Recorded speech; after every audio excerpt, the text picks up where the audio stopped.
ಎಲ್ಲರಿಗೂ ನಮಸ್ಕಾರ. ಇವತ್ತು ನಾವು ಒಂದು ವಿಶೇಷವಾದ ಕೃತಿಯ ಬಗ್ಗೆ ಮಾತಾಡೋಣ. ಅಕ್ಷರಶಃ ಸಾಹಿತ್ಯ ಲೋಕದಲ್ಲಿ ಒಂದು ಸಂಚಲನವನ್ನೇ ಸೃಷ್ಟಿ ಮಾಡಿದೆ ಅಂತ ಹೇಳ್ಬೋದು. ಯಾಕೆ ಅಂತೀರಾ? ಯಾಕಂದ್ರೆ ಕೆಲವು ಪದಗಳಲ್ಲಿ ಒಂದು ಇಡೀ ಮಹಾಕಾವ್ಯವನ್ನೇ ಹಿಡಿದಿಟ್ಟಿದೆ ಈ ಕೃತಿ. ಬನ್ನಿ ಇದರ ಆಳಕ್ಕೆ ಇಳಿದು ನೋಡೋಣ. ಇಲ್ಲಿದೆ ನೋಡಿ ಆ ಒಂದು ಐತಿಹಾಸಿಕ ಕೃತಿ, ಅದರ ಮೂಲ ಹಸ್ತಪ್ರತಿ. ನೋಡೋಕೆ ಸಿಂಪಲ್ ಅನ್ಸುತ್ತೆ ಅಲ್ವಾ? ಆದ್ರೆ ಕೇವಲ 38 ಪದಗಳಲ್ಲಿ ಒಂದು ಸಂಪೂರ್ಣ ಕಥೆಯನ್ನ ಹೇಳೋ ಈ ಶೈಲಿ ಇದೆಯಲ್ಲ, ಅಬ್ಬಾ ನಿಜಕ್ಕೂ ಅದ್ಭುತ. ಸರಿ, ಹಾಗಾದ್ರೆ ಈ ಒಂದು ಅದ್ಭುತ ಕೃತಿಯನ್ನ ರಚಿಸಿದ ಲೇಖಕರ ಪರಿಚಯ ಮಾಡಿಕೊಳ್ಳೋ ಸಮಯ. ಈ ವಿಶ್ಲೇಷಣೆಯನ್ನ ನಾವು ಪೂರ್ತಿ ಗಂಭೀರವಾಗಿ ಮಾಡೋಣ, ಯಾಕಂದ್ರೆ ಈ ಕೃತಿಗೆ ಆ ಗೌರವ ಸಿಗಲೇಬೇಕು.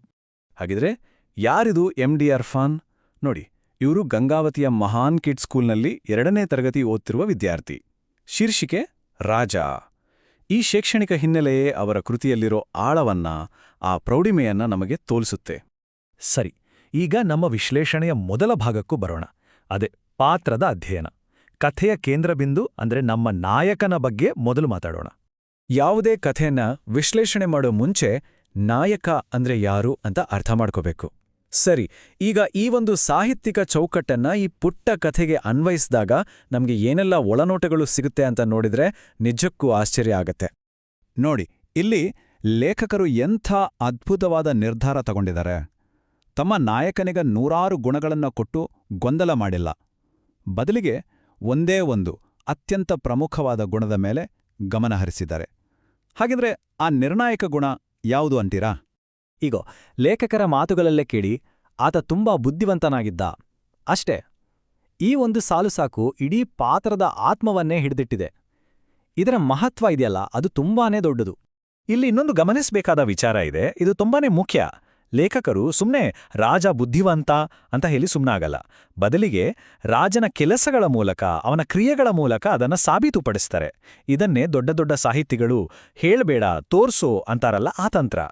ಸರಿ, ಪಾತ್ರದ ಬಗ್ಗೆ ನೋಡಿದಾಯ್ತು.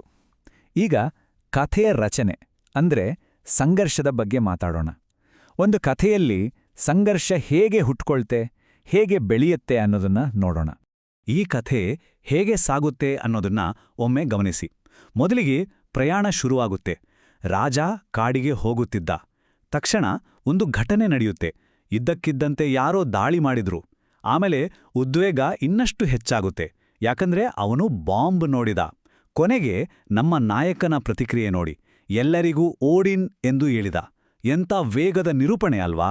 ಇಲ್ಲಿ ಭಾಷೆಯ ಬಳಕೆಯನ್ನ ನೋಡಿ. ಓಡಿನ್ ಪದದ ಕೊನೆಯಲ್ಲಿ 3 ನ ಅಕ್ಷರಗಳನ್ನ ಬಳಸಿದ್ದಾರೆ. ಇದು ಅಕ್ಷರ ತಪ್ಪಲ್ಲ, ಖಂಡಿತ ಅಲ್ಲ. ಇದೊಂದು ಕಲಾತ್ಮಕ ಆಯ್ಕೆ. ಆ ಒಂದು ತುರ್ತು ಪರಿಸ್ಥಿತಿಯನ್ನ, ಆ ಭಯವನ್ನ, ಆ ವೇಗವನ್ನ ಇದಕ್ಕಿಂತ ಚೆನ್ನಾಗಿ ಹೇಗೆ ಹೇಳೋಕ್ಕಾಗುತ್ತೆ ಹೇಳಿ? ಸರಿ, ಈಗ ನಾವು ಬಂದು ತಲುಪಿರೋದು ಕಥೆಯ ಕ್ಲೈಮ್ಯಾಕ್ಸಿಗೆ, ಪರಾಕಾಷ್ಠೆ ಅಂತೀವಲ್ಲ ಆ ಘಟ್ಟ. ಇಲ್ಲಿ ನಮ್ಮ ನಾಯಕ ಮತ್ತು ಖಳನಾಯಕ ಮುಖಾಮುಖಿಯಾಗ್ತಾರೆ. ಸಂಘರ್ಷ ಇಲ್ಲಿಗೆ ಅಂತ್ಯ ಕಾಣುತ್ತೆ. ಮತ್ತು ಆಗ ಕಥೆಗೆ ಎಂಟ್ರಿ ಕೊಡೋದು ಯಾರು?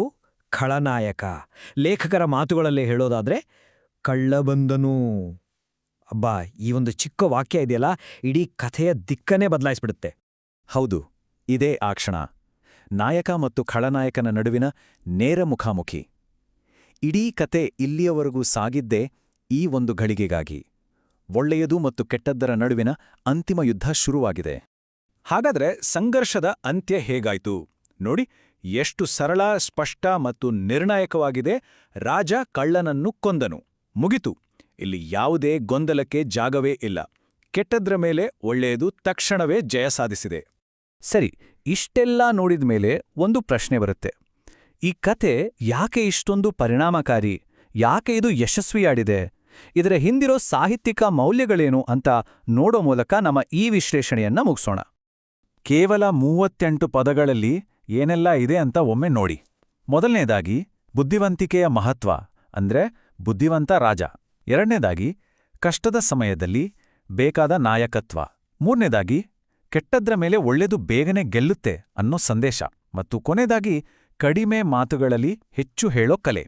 ಇದೆಲ್ಲವೂ ಈ ಪುಟ್ಟ ಕಥೆಯಲ್ಲಿದೆ. ಮತ್ತೊಮ್ಮೆ ನೆನಪಿಸಬೇಕಾಗಿದೆ, 38, ಕೇವಲ 38 ಪದಗಳು. ಈ ಒಂದು ಸಂಖ್ಯೆ ಸಾಕು ಲೇಖಕರ ಅಸಾಧಾರಣ ಪ್ರತಿಭೆಗೆ ಸಾಕ್ಷಿ ಹೇಳೋಕೆ.